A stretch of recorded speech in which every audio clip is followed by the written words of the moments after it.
ఈ BJP party 10 ఏళ్ల నుంచి అధికారంలో ఉంది.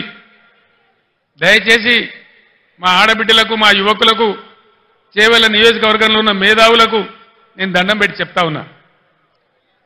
భావోద్వేగాలు పెంచడం తప్ప, ఒక మత పిచ్చి లేపడం తప్ప ఏమన్నా ఒక మంచి పని జరిగిందా బీజేపీ హయాంలో?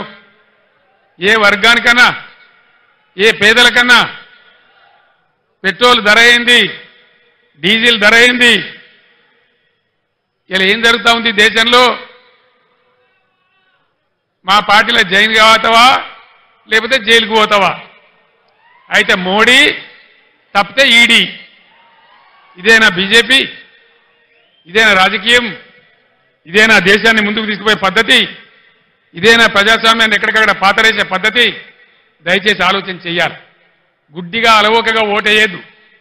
గుడ్డిగా ఓటేస్తే చాలా ఇబ్బందులు అవుతాయి. బీజేపీ చరిత్ర మీరు చూడలేదా? ఒక్క మాట దయచేసి బాగా ఆలోచన చేయాలి. నేను మీ అందరినీ చేతులెత్తి దండం పెడతా ఉన్నా. ఈ బీజేపీ ప్రభుత్వం గత 10 ఏళ్లలో దేశంలో 157 మెడికల్ కాలేజీలు మంజూరు చేసింది. నేను 100 ఉత్తరాలు రాసిన ఒక్క కాలేజీ కూడా మనకి ఇయ్యలే.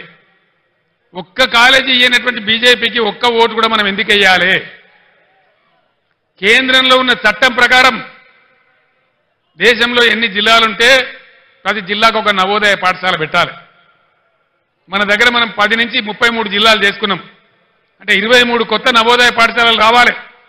అవి వస్తే బీసీ పిల్లలకు, ఎస్సీ పిల్లలకు, దళితులకు అందరికీ కూడా దానిలో అవకాశాలు దొరుకుతాయి. 150 ఉత్తరాలు రాసిన నేను 50 సార్లు స్వయంగా అడిగిన మోడీని. కానీ ఒక్క నవోదయ పాఠశాల కూడా ఇయ్యలే.